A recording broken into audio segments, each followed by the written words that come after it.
وعلیکم السلام ورحمۃ اللہ وبرکاتہ۔ ماشاءاللہ بہت ہی پیارے دلائل دیے ہیں ہمارے پیارے بھائیوں نے، توحید بیان کرنے کے اوپر، رد شرک کرنے کے اوپر، کفر بالطاغوت کرنے کے اوپر۔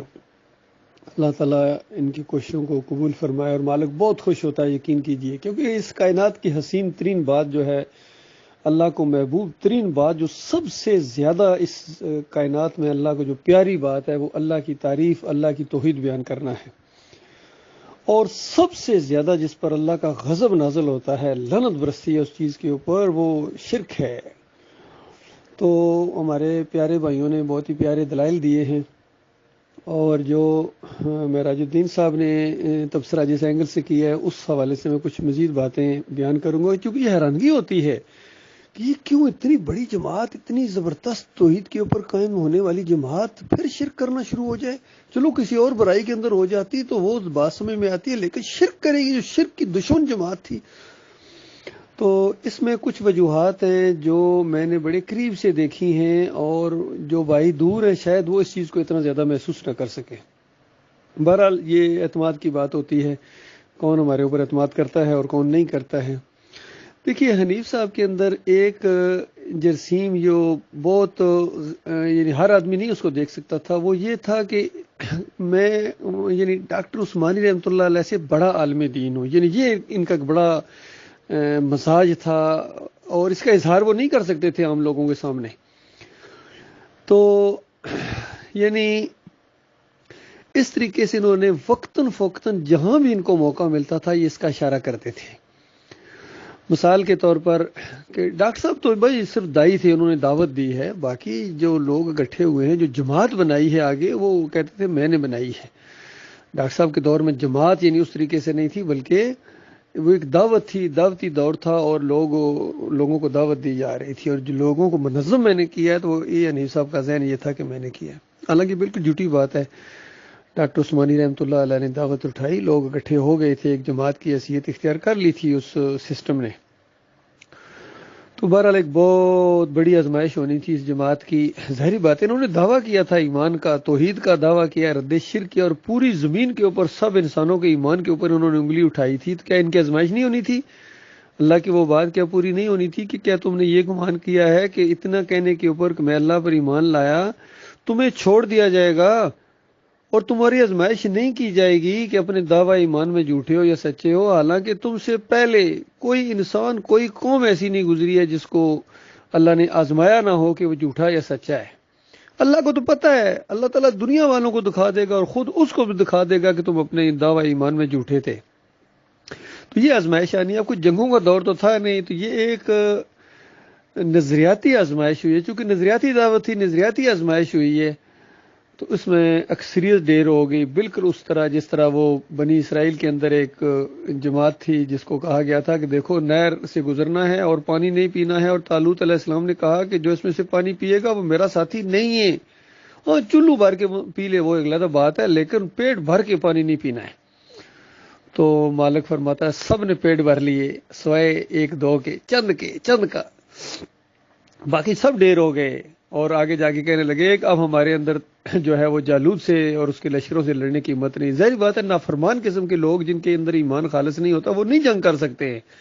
وہ گھبرا جاتے ہیں۔ بالکل یہی معاملہ ہوا، ایک آزمائش یہ آئی کہ دیکھو یہ سجدہ کا معاملہ ہے، سجدہ تو اللہ کا حق ہے، سارے انسانوں نے اللہ کو سجدے کیے، اور شروع سے ہم دعوت اللہ یہی بیان کرتے آ رہے ہیں کہ دیکھو یہ عزت دار سر اللہ کے علاوہ کسی اور کے سامنے جھکنے کے لیے نہیں بنا ہے۔ تو ہم اپنے یعنی انسانوں کو کہا کرتے تھے، اور انسانیت کی طرف، کہ انسان کے سامنے جھکے ممکن نہیں ہے، یہ نہیں جھکنا چاہیے، یہ اللہ کے سامنے سر جھکنا چاہیے۔ پھر التحیات للہ والصلوات و طیبات میں بالکل وضاحت کے ساتھ کہ میری قولی فعلی مالی عبادت صرف اللہ رب العالمین کے لیے، کسی اور کے لیے نہیں، اور یہ چیز انبیاء ہم سے زیادہ کرنے والے تھے اور ماننے والے تھے۔ پھر ان صلاتی و نسکی و محیا و مماتی للہ رب العالمین، اس انداز سے کہ میرا جینا، میرا مرنا، میری قربانی، میری صلات سب اللہ رب العالمین کے لیے، پکاریں اللہ کے لیے، نظر و نیاز اللہ کے لیے، رکوع اور سجدے اللہ کے لیے۔ تو اس طریقے سے زور دیا جاتا تھا۔ پھر دیکھیں فلاح کا راستہ، ایک چھوٹا سا ہمارا کتاب جا، اس کے اندر بھی یہ لکھا ہوا ہے کہ رکوع و سجود جو ہے نا وہ صرف اللہ کے لیے۔ پھر اس سے بھی چھوٹی ہماری ایک تحریر جو ہمارے پلیٹ فارم سے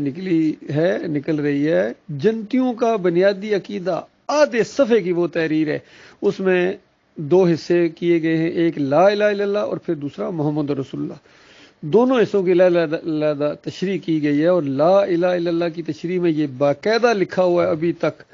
کہ لا الہ الا اللہ کا مطلب یہ ہے کہ رکوع اور سجدہ صرف اللہ کو، کسی اور کو نہیں ہے۔ اور اس کا مطلب یہ ہوا کہ اگر اللہ کے علاوہ کسی کو رکوع اور سجدہ کیا تو یہ لا الہ الا اللہ کے اوپر چوٹ لگے گی۔ تو بتاؤ اللہ کے بندو، یہ یوسف علیہ السلام اور یعقوب علیہ السلام کے اوپر الزام لگاتے ہو کہ انہوں نے ایک دوسرے کو سجدے کیے تھے، یہ بہت بڑا جرم ہے۔ یہ تو ایکسٹرا جرم ان کا ایک ہے کہ پہلے ان کے دماغ کے اندر شرک آیا کہ انسان کو سجدہ کر سکتا ہے، اور پھر اللہ خوش ہوا۔ یہ ایک اور جرم ہے ان کے اوپر۔ اس کی مثال میں کبھی کبھی دیتا ہوں کہ جس طرح ایک نافرمان قسم کا بیٹا ہو، وہ اپنے باپ کو گالیاں دیتے کوئی سنے تو ظاہری بات نہیں بولتا ہے، وہ نافرمان ہے۔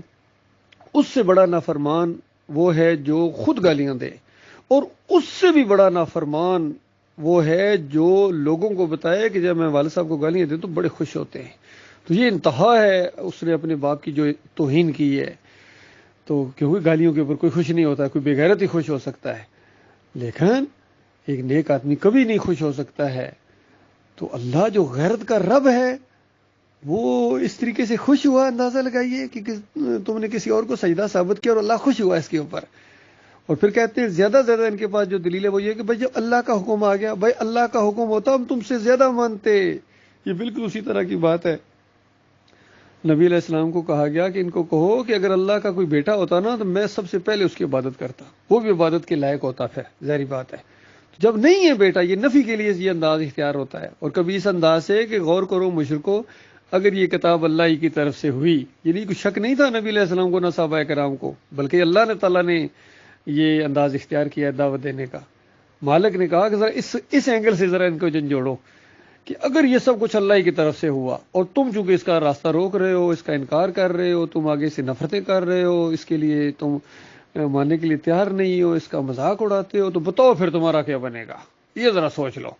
تو بالکل اسی انداز سے یہ ہمارا سوال ہے آج ان کے سامنے کہ اگر یہ معاملہ اللہ ہی کی طرف سے ہوا جو آپ کو جھنجھوڑا جا رہا ہے، اور یہ سجدہ اللہ کے لیے ہے، اور یہ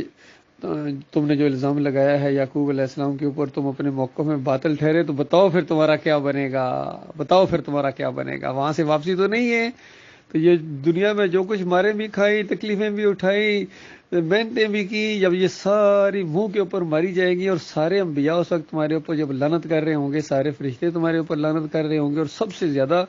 یعنی انسانوں میں جو تمہارے اوپر لعنت کریں گے وہ یوسف علیہ السلام کریں گے اور یعقوب علیہ السلام کریں گے، کیونکہ ان کے اوپر تم نے الزام لگایا ہے کہ تم نے یہ سمجھا ہے کہ تم نے ہمارے بارے میں یہ سمجھا ہے کہ ہم ایک دوسرے کو سجدہ کرنے والے تھے۔ جنہوں نے سجدہ کرتے ہوئے زندگیاں گزاری اور یہ تعلیم کرتے ہوئے، تبلیغ کرتے ہوئے زندگیاں گزاری کہ ہر حال میں اللہ کو سجدہ کرنا ہے، اس کی شکر گزاری کرنی ہے، صبر کرنا ہے، تو یہ تو بڑے جلیل القدر انبیاء اور مجاہدوں کا خاندان، ان کے اوپر تم نے الزام لگایا۔ ابراہیم علیہ السلام کے اوپر پوتے کے اوپر الزام کہ انہوں نے سجدہ کروایا، پھر ابراہیم علیہ السلام کے پوتے کے اوپر یہ الزام کہ اس نے سجدہ کیا کسی انسان کو۔ یہ کوئی معمولی جرم نہیں ہے، یہ بہت بڑے جرائم ہیں، اور اسی کے حصے میں آئے ہیں۔ اصل میں اس کے اندر یہ غرور اور تکبر تھا اپنے علم کا جو تھا نا، کبر اس کے اندر آ گیا محمد حنیف کے اندر، تو تب اس نے مار کھائی ہے۔ اور پھر دوسری جو بڑی بات ہوئی ہے، اصل میں یہ ماحول ایسا بنا کہ یعقوب علی کھوکھرا کار، اس کے ساتھ اس کی دشمنی تھی، بہت زیادہ، بہت بڑی ان کی دشمنی تھی۔ اب پہلے تو سارے اس بات پر اکٹھے ہو گئے تھے کہ لغوی معنوں میں ہے تو یہ سجدہ نہیں ہے بلکہ بس عزت اور احترام کے لیے، فضیلت کے لیے، اس پر سارے اکٹھے ہوئے تھے۔ عبداللہ 17 کے اندر یہی مضمون لکھا ہوا ہے، اور ساتھ ہی لکھا ہوا ہے کہ رہا وہ معروف سجدہ، تو سوال ہی پیدا نہیں ہوتا کہ کسی کے سامنے ہاتھ اور ہتھیلیاں اور گھٹنے ٹیک کے سجدہ کیا جائے، یہ تو ہر شریعت میں حرام ہے، ناجائز ہے، شرک ہے، خارج از امکان ہے، یہ لکھے ہوئے الفاظ وہاں۔ تو اب جب یعقوب اور سعید کا آپس میں اختلاف ہوا تو سعید نے سجدہ یوسف علیہ السلام کو کہنا شروع کر دیا، اور یعقوب چونکہ لغوی معنوں میں مانتے تھے اور یعقوب علی، تو اس کے بعد اسی دوران کچھ ڈاکٹر صاحب کی یہ کیسٹیں سامنے آ گئیں جس میں ڈاکٹر صاحب نے کہا اللہ کی ضمیر اللہ کے لیے، تو یہ تو سجدہ شکر ہے جو اللہ کو ہوا ہے۔ اور پھر فتویٰ سامنے آ گیا ڈاکٹر صاحب کا کہ جن کا ایمان خراب ہوتا ہے، عقیدہ خراب ہوتا ہے، وہ اس طرح تفسیر کرتے ہیں کہ یوسف علیہ السلام کو سجدہ ہوا۔ پھر کیا تھا بھائی، پھر تو یعقوب علی کے ہاتھ میں ایک زبردست ہتھیار آ گیا سعید احمد کے خلاف، اس نے جو کتابچہ لکھا اس میں محمد حنیف کی طرف یہ اشارہ کیا کہ محمد حنیف نے بھی اس کو جو ہے نا اس سجدے کا رخ جو ہے نا وہ کر دیا، چونکہ انہی دنوں کے اندر محمد حنیف سعید احمد کی سائڈ لے رہے تھے، ان کا کتابچہ بغل میں دبا کے آگے پیچھے گھما دکھا رہے تھے۔ تو اس طریقے سے یہ جو ضد بازی کی وجہ سے محمد حنیف نے وہ عقیدہ اختیار کیا ہے، یعقوب علی کی ضد کے اندر اور ڈاکٹر صاحب کے خلاف جو ان کا ایک ذہن تھا کہ میں ان سے بھی بڑا ہوں گا، ڈاکٹر صاحب نے اللہ کو سجدہ کیا ہے، مانا ہے، تو میں ثابت کروں گا کہ یہ یوسف علیہ السلام کو ہوا ہے، تو ظاہر بات ہے میں ڈاکٹر صاحب سے آگے نکل جاؤں گا۔ لیکن اس کو ہوش نہیں تھی کہ تو آگے کیسے نکلے گا، یہ چور دروازے سے آگے نکلنا یہ کوئی آسان کام نہیں ہے، ناممکن ہے۔ اللہ کا اگر پیارا بننا ہے تو اللہ کے فرمانبردار بنو، اللہ کی توحید کو مانو، شرک کا رد کرو، اور تم اس معاملے میں ڈاکٹر عثمانی رحمۃ اللہ علیہ سے بھی آگے نکل سکتے ہو، کیونکہ کسی اللہ کے فضل پر کسی کی بھی اجارہ داری نہیں ہے، لیکن چور دروازے سے نہیں نکلنے دے گا وہ مالک تمہیں آگے۔ تو اس انداز سے یہ چیزیں سامنے آئی ہیں۔ تو بہرحال اس واقعے کے بعد ان لوگوں کا جو طرز عمل سامنے آیا ہے، محمد حنیف کا، منور سلطان کا، قاری خلیل الرحمان کا، ان سب لوگوں کا جو طرز عمل سامنے آیا، ان کے عقائد، سہیل خان کا جو آیا ہے، کہتا ہے سہیل خان کہتا ہے کہ یوسف علیہ السلام نے تکلیفیں بہت اٹھائی تھی، اس لیے سجدہ کرا کے اللہ نے ازالہ کرا دیا۔ اندازہ لگاؤ ان کا جرم دیکھو، ان کا فہم دیکھو۔ تو یہ معاملات ہوئے ہیں۔ تو پھر حنیف صاحب کو وہ سجدہ ثابت کرنے کے لیے 4 شرک اور کرنے پڑے۔ 4 کیا، تم 4 کروڑ شرک کبھی کرو گے اسی کو ثابت کرنے کے لیے، جب تک تم کرتے رہو گے وہ ثابت پھر بھی نہیں ہوگا، کیونکہ ایک شرک جو انسان ثابت کرتا ہے دوسرے سارے اس کے ساتھ اٹیچمنٹ ہوتی ہے۔ تو اب دیکھو سعید احمد نے بھی محمد حنیف کی گود میں بیٹھ کے اس شرک کو ثابت کرنا شروع کر دیا ہے کہ اللہ تعالیٰ نے اپنا ایک معجزانہ طور پر عیسیٰ علیہ السلام کو صرف دی ہے، تو وہ بھی اسی کی وکالت کرنا شروع ہو گیا ہے۔ تو جو بھی اس کشتی میں بیٹھے گا نا اس نے ڈوبنا لازم ہے اس نے۔ یہ معاملہ ہوا ہے اللہ کے بندوں۔ بہرحال جو لوگ اس سجدہ تعظیمی کے شرک سے بچے ہیں اور انہوں نے اس طاغوت کا انکار کیا ہے، چونکہ یہ طاغوت ہے، اب اللہ کے مقابلے میں اپنی بات منوا رہا ہے اور ڈنڈے کے زور سے منوا رہا ہے۔ یہ سعید احمد ہو گیا، محمد حنیف ہو گیا، قاری خلیل الرحمان ہو گیا، منور سلطان، ڈاکٹر عبداللہ، یہ سارے کے سارے چونکہ علمی لوگ ہیں تو لہٰذا اب یہ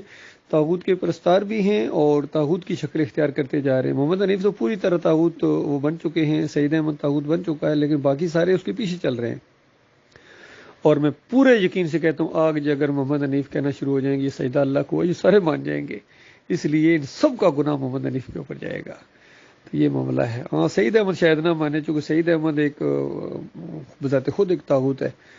تو لیکن یہ جتنے باقی سارے ہیں نا یہ سارے فوراً مان لیں گے۔ تو یہ معاملہ ان کا بھائی اللہ تعالیٰ نے ان کے جال سے ہمیں نکالا ہے۔ مالک کا جتنا بھی شکر ادا کیا جائے کم ہے، جتنا بھی شکر ادا کیا جائے کم ہے۔ ابھی انشاءاللہ ہمارا عبداللہ رسالہ آ رہا ہے، اس کے اندر اس کی اور تفصیل سے چیزیں بیان کر دی جائیں گی،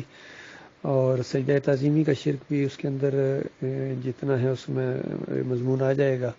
اور انشاءاللہ یہ سلسلہ جاری رہے گا۔ جماعت اپنے موقف پر قائم ہے۔ ڈاکٹر عثمانی رحمۃ اللہ علیہ کی جماعت کے امیر محمد کمال خان صاحب کو بنایا گیا ہے، محمد حنیف کو معزول کر دی، چونکہ اب یہ مقتدی بننے کے لائق نہیں، امیر جماعت تو بڑے دور کی بات، اب یہ ان کے اندر چونکہ شرک آ گیا ہے تو یہ بہت بڑی بات ان کے اندر آئی ہے۔ اللہ تعالیٰ نے ہمیں بچایا ہے، مالک کا لاکھ لاکھ شکر ہے، مالک استقامت دینا، مالک مرتد نہ کرنا، کیونکہ پیچھے پاؤں اگر نکلے ایمان کی خوبیاں سمجھنے کے بعد پھر اگر انسان شرک کی حمایت کرنا شروع کر دے، اپنے بھائی دین میں چلا جائے، تو پھر یہ ارتداد ہوتا ہے۔ تو یہ 2 جو گروہ ہیں، لانڈی والا اور رفاعام والا، یہ مرتدین کے 2 گروہ ہیں، اور باقی 3 گروہ ہیں وہ باغیوں کے، ان کو سمجھانے کی کوشش کی جا رہی ہے، بھائیو واپس لوٹو، پلیٹ فارم موجود ہے، اکٹھے ہو جاؤ۔ بہرحال یہ بھی آ جائیں تو ان کی فائدہ ہوگا، ان کو زیادہ فائدہ ہوگا، اور نہیں آئیں گے تو اس کے بعد یہ بھی یعنی ایسے لوگوں کے لیے بھی جو بغاوت کریں جماعت سے، ان کے لیے بھی بڑی سخت وعید آئی ہے۔ اللہ تعالیٰ غور و فکر کرنے کی توفیق عطا فرمائے۔